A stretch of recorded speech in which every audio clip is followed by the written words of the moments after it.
چهارباغ و کاخ خسروآباد. با فرو ریختن دشهای کهنزمان پالنگان و حسن آباد توسط سلیمان خان اردلان و دستور شاه صفی صفوی در سال 1046 هجری قمری سندج جایگزین این دشها و مرکز ولایت کردستان اردلان ایران زمین شد.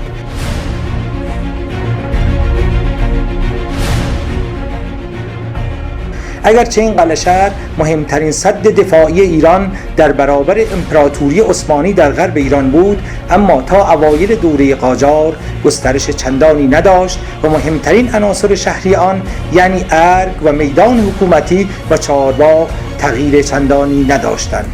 در سال 1214 هجری قمری والیگری ولایت کردستان از جانب دولت مرکزی ایران به امان الله خان اردلان سپرده شد. در زمان وی سنندج بسیار آباد و گسترده گردید.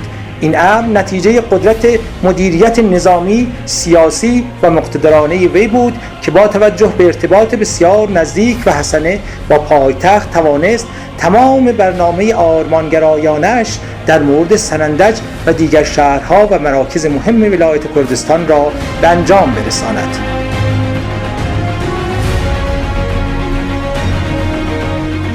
امان الله خان پس از پیروزی بر سپاه قدرتمند امپراتوری عثمانی برنامه‌های عظیمی را جهت گسترش و ارتقای شهرسازی سنندج به انجام رسانید.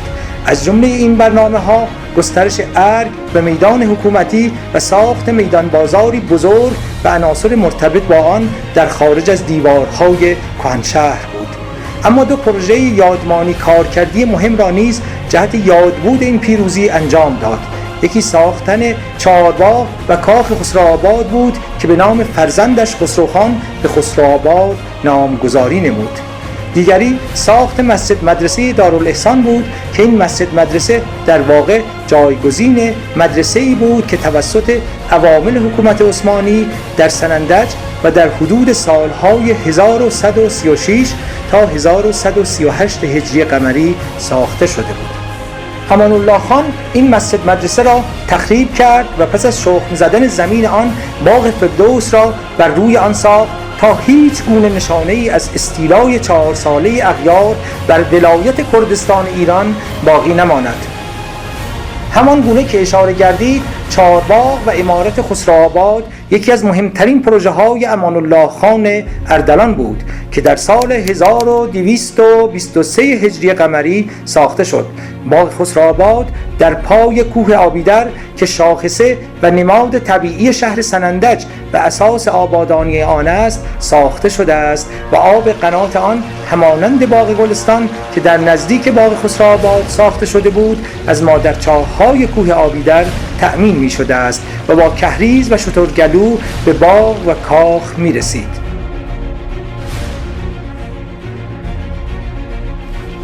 اولین گزارش دقیق از این عمارت در سال 1820 میلادی توسط کلودیوس جیمز ریچ انگلیسی نماینده مقیم کمپانی هند شرقی در بغداد نوشته شده است.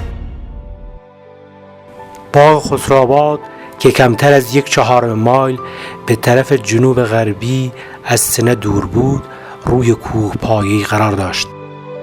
باغ از دور چنان می‌نمایاند که یک چنارستان است، چون هیچ بارو و دیواری برایش ساخته نشده بود به غیر از درختان قد کشیده و بالا رفته آن. منظره زیبایش تعجب آن را برانگیخت. به گذری وارد شدیم که درختان چنار قد کشیده و زیبا از هر دو طرف آن را پوشانده بود. قصری بلند و زیبا که درختان باغ دورش پیچیده بودند.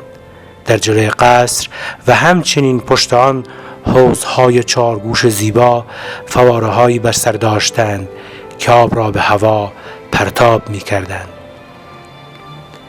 سبدهای پر از میوه رنگارنگ دور حوض چیده شده بودند. تالار که همان قصر باشد بسیار زیبا بود، با منظری طلاگون به شیوه ایرانیان تزیین شده بود.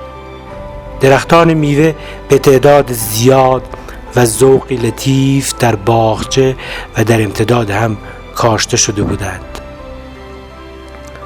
از تالار به راه عمومی باغ نظاره می کردم که درختان آن را پوشانده بودند. به راستی دلفریب بود.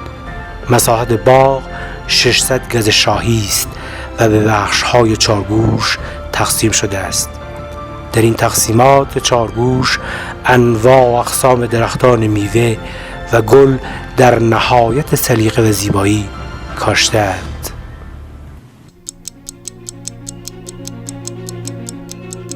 توسعه کاخ و باغ خسروآباد در دوره شرف الملک اردلان نوه امان الله خان بود که تغییرات و ساخت و سازهای زیادی را در داخل مجموعه کاخ انجام داد و خندق عظیمی به دور باغ حفر نمود و دروازه یادمانی برای باغ ایجاد کرد.